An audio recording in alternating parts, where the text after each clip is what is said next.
Salve, salve meus amigos, sejam imensamente bem-vindos ao canal @investindo sem embromação. Começamos hoje com a frase do Jorge Paulo Lemann, um dos donos da Ambev.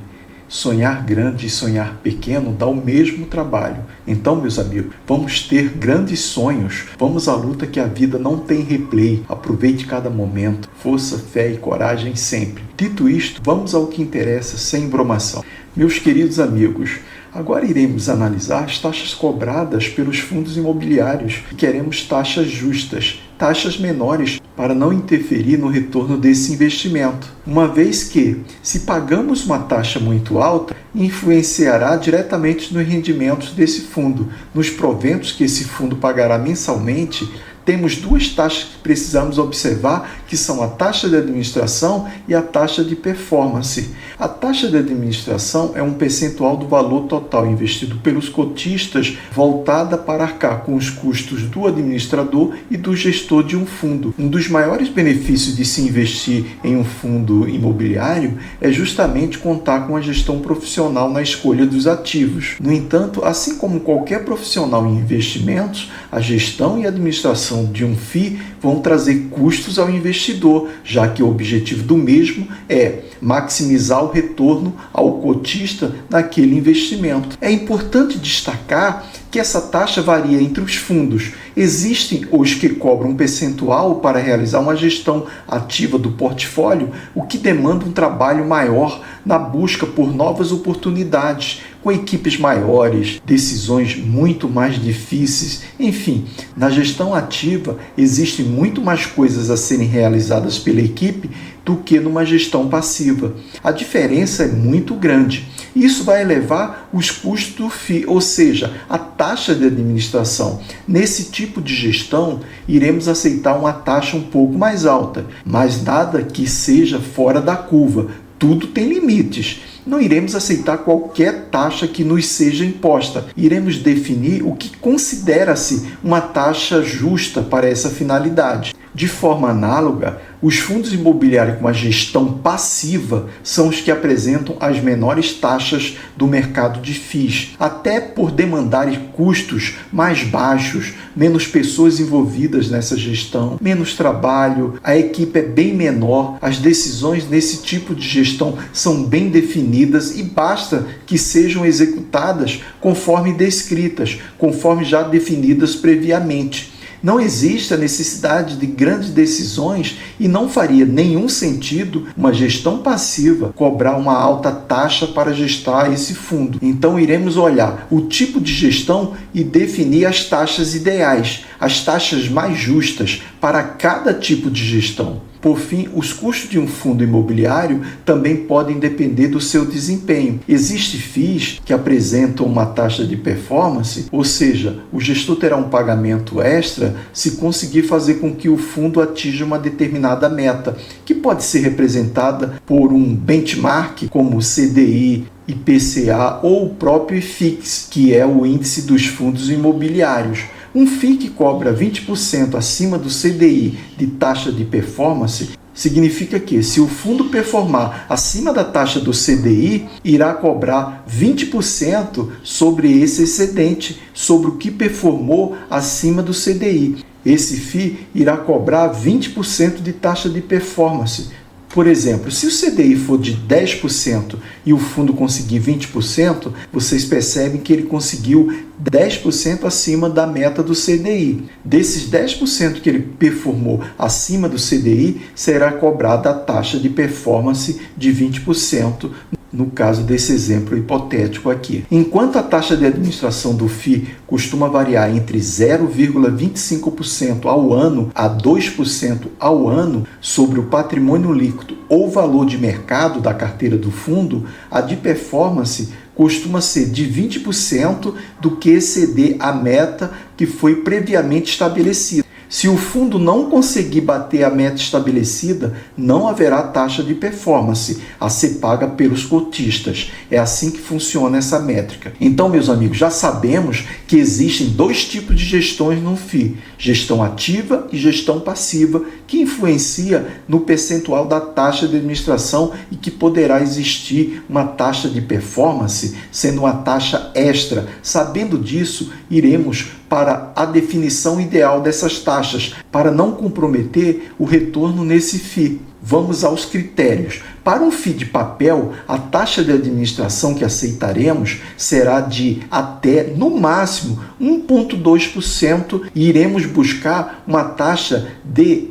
até 1%. Essa é a taxa ideal, essa é a taxa de administração justa e não aceitaremos nenhuma taxa de performance nos fundos de papel. Não faz o menor sentido, não tem o menor cabimento um FII de papel cobrar a taxa de performance. Para os fundos de tijolo, iremos dividir essas taxas por tipo de gestão. No caso da gestão passiva, aceitaremos uma taxa de administração de até 0,2% ao ano e sem nenhuma taxa de performance. A exemplo dos fundos de papel, na gestão passiva, não aceitaremos FII que cobrem taxa de performance, já serão eliminados. Paredão para esses FIIs.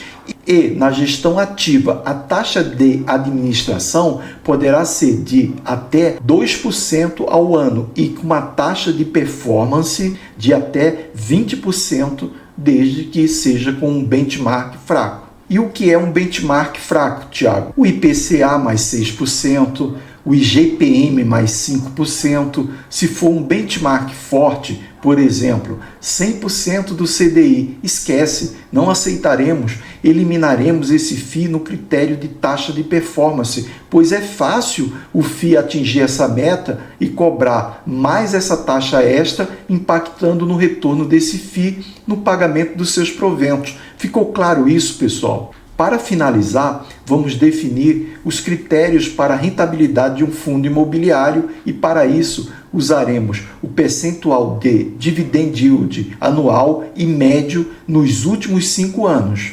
De forma objetiva, o dividend yield é um indicador que mede a performance de um investimento de acordo com os proventos pagos aos seus cotistas. Ele mostra a relação entre os dividendos distribuídos e o preço atual da cota. Nesse critério, vamos eliminar fundos que pagam dividend yield abaixo de 6% ao ano.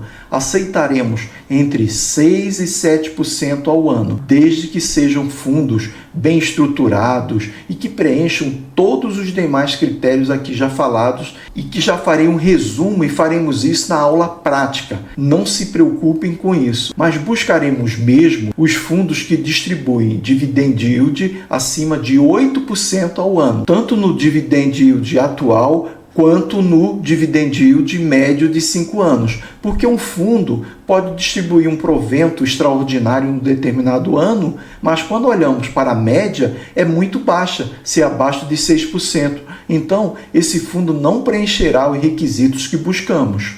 Mas, repito, não se preocupem com essa quantidade de informações. Não fiquem receosos de que não terão condições de executar, de colocar em prática tudo isso que está sendo falado nesse módulo dos FIIs, uma vez que faremos 1, 2 ou até 3 aulas práticas, se for necessário, para encerrarmos esse módulo e iniciarmos o módulo de investimento no exterior, nos Estados Unidos.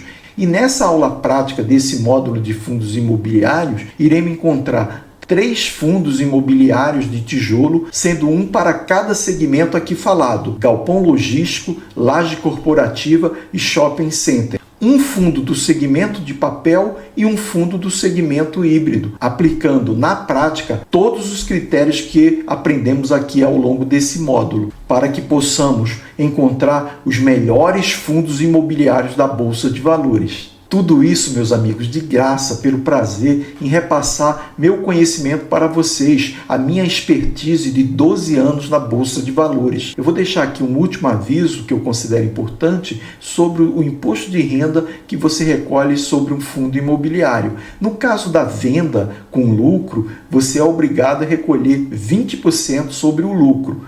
até o último dia útil do mês subsequente à venda desse FII, mas ressalvo que não pregamos compras e vendas de fundos imobiliários ou ações. A nossa metodologia incentiva a compra e que você possa ter ganhos no longo prazo, seja com os proventos, com rendimentos mensais desse FII, seja com a valorização da cota, quando você compra um FII por um determinado preço e ele valoriza de preço ao longo do tempo. No caso dos proventos desses rendimentos recebidos mensalmente com os aluguéis, não existe cobrança de imposto de renda sobre esses rendimentos recebidos mensalmente. Ficou claro isso, pessoal?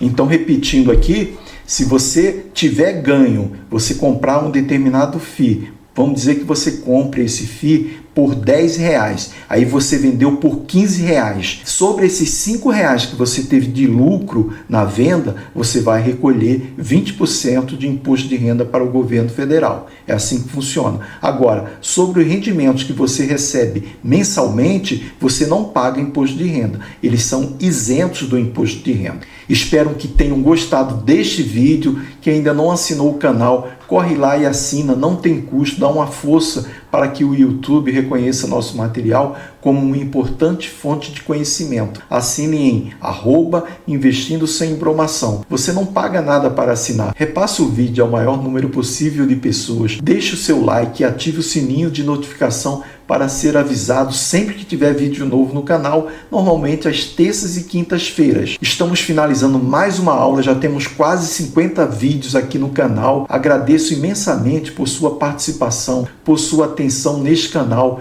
Conhecimento é tudo, como eu sempre falo. Até o próximo vídeo. Teremos um encontro marcado na próxima quinta-feira. Que o Senhor do Universo nos proteja e nos ilumine sempre. Até lá, meus amigos, que essa conexão seja uma luz de conhecimento. Fui!